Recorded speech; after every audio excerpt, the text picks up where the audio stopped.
لباس کیوں پہنا ہے؟ چائے کے کپ کو جھٹکے سے زمین پر پھیرتے ارمغان غرایا تو وہ عائشہ خوف سے پیچھے ہونے لگی، پر ساڑی میں پاؤں الجھا۔ وہ گرنے لگی تھی جب ارمغان نے اسے باہوں میں تھاما۔ میں نے نہیں، ان لوگوں نے زبردستی پہنائی ہے۔ وہ اس کی باہوں میں آنکھیں میچے روتے ہوئے بولی تو ارمغان یکٹک اسے دیکھے گیا۔ دل اچانک بغاوت کرنے لگا تو غصے سے اسے کھڑا کرتے دیوار سے لگایا۔ دوبارہ اگر ایسا کوئی بیہودہ لباس پہن کر میرے سامنے آئی تو اپنے انجام کی ذمہ دار تم خود ہوگی۔ دانت پیس کہتے اسے باہر جانے کا اشارہ کیا۔ وہ فوراً باہر جانے لگی پر آنکھیں میچ گئی۔ رات 12 بج رہے تھے اور اس کی کزنز باہر سے دروازہ لاک کر چکی تھی۔ کیا کوئی فالتو بھی ہو سکتا ہے جس کی کسی کو کوئی ضرورت نہ ہو؟ وہ بس پیدا ہو جائے، جس کے اپنے ماں باپ بھی اس کی پیدائش پر شرمندہ ہو؟ ہاں، تھی ایک لڑکی ایسی جس کا نام زرنین تھا، گھر کی سب سے چھوٹی بیٹی۔ وہ اپنے بہن بھائیوں سے بھی 15 سال چھوٹی تھی۔ اس کے اپنے بھتیجا بھتیجے تقریباً اس کی عمر کے تھے۔ باقی کزنز کا تو نہ ہی پوچھو، سب کی شادیاں ہو گئی تھیں، سب ہی اس سے بڑے تھے۔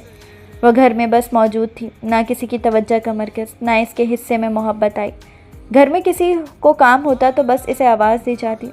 وہ کالج جاتی تھی اپنی بڑی بھتیجی کے ساتھ، 19 سال کی عمر میں۔ اس میں کافی سنجیدگی تھی، جبکہ اس سے محض 2 سال چھوٹی بھتیجی گھر بھر کی لاڈلی تھی، زندہ دل، ہر وقت خوش رہنے والی، ہر کام سے آزاد۔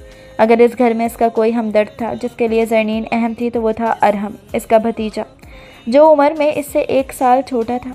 زرنین BS کے دوسرے سال میں تھی، جبکہ ارحم پہلے سال میں تھا۔ ارحم اس سے ہر بات شیئر کرتا، اپنی ہر نئی دوست کی ڈیٹیلز وہ زو کو دیتا۔ گھنٹوں دونوں باتیں کرتے، نہ جانے کیوں ارحم اس کی کمپنی کو بہت انجوائے کرتا تھا۔ باقی سب تو بس کام کے لیے آواز دیتے۔ بھتیجی ماہم اور بھتیجا ارحم اس کے دوست تھے اور شاید انہی کی توجہ کی وجہ سے زندگی اچھی گزر رہی تھی۔ زرنین کم ایکسپیکٹیشن رکھنے والی لڑکی تھی۔ اس سے کسی سے شکایت ہی نہ تھی، نہ اپنے ماں باپ سے کہ وہ اس پر توجہ کیوں نہیں دیتے۔ اس سے بڑی تکلیف ہوتی تھی جب بڑی بھائی اس کو دیکھ پر طنز کرتی کہ یہ اماں ابا کے بڑھاپے کی غلطی ہے۔ گوشہ سلطان میں 3 بھائی رہتے تھے۔ سب سے بڑے صفدر صاحب، جن کے 4 بچے تھے، 2 بیٹے 2 بیٹیاں۔ زرنین ان کی سب سے چھوٹی بیٹی تھی، باقی بڑے تینوں بچوں کی شادی ہو گئی تھی۔ دوسرے بھائی مراد سلطان تھے، جن کے 2 بیٹے شجاع سلطان اور شعیب سلطان تھے۔ شجاع پاکستان سے باہر رہتا تھا اور اس نے وہاں پر ہی شادی کر لی تھی، جبکہ شعیب اسی گھر میں رہتا تھا اور اس کے 3 بچے تھے۔ پھر کمال صاحب تھے، جن کے 4 بچے تھے، سبھی شادی شدہ تھے۔ اس گھر میں ان تینوں بھائیوں کے بچے اور اب ان کے بچے رہ رہے تھے۔ سب کے الگ الگ پورشن تھے اور سب میں اتفاق بھی بہت تھا۔ رات کا کھانا سب اکٹھا کھاتے تھے۔ ان سب کزنز میں زونین سب سے چھوٹی تھی۔ سب اپنی اپنی زندگی میں مگن تھے جب ان کی زندگی میں ہلچل شجاع سلطان کی طلاق نے پیدا کی تھی۔ مجھے تو اس لڑکے کی سمجھ نہیں آتی، کیا چاہتا ہے؟ پہلے اپنی مرضی سے شادی کر لی اس فرنگن سے، اب طلاق کر لی۔ ہائے ہماری عزت، ہائے میرے پوتے کا کیا ہوگا؟ شجاع کی امی کا رو رو کر برا حشر تھا۔ جب سے انہیں یہ بات پتہ چلی تھی، چھوٹی چچی انہیں سنبھال رہی تھی اور سب بھابھیاں بھی وہاں موجود تھیں۔ زرنین کی امی کا انتقال 2 سال پہلے ہو گیا تھا۔ زرنین، منہ کیا دیکھ رہی ہو؟ جاؤ پانی لے کر آؤ، بڑی بھابھی نے غصے سے کہا تو وہ فوراً بھاگ کر پانی لینے گئی۔ حالانکہ کمرے میں سبھی موجود تھے، اس کی بھتیجی بھی، لیکن کام صرف زر ہی کیا کرتی تھی۔ وہ پانی لے کر آئی تو سب کی آنکھیں چچی کی حالت دیکھ کر نم تھی، جن کے آسان خطا ہو رہے تھے کیونکہ چچا نے ان کی بہت بے عزتی کی تھی۔ زرنین بوجھل دل کے ساتھ کمرے سے باہر آ گئی اور لان میں جھولے پر بیٹھ گئی۔ چچی کو روتے دیکھ اسے بالکل اچھا نہ لگا۔ کیوں اداس ہو پارٹنر؟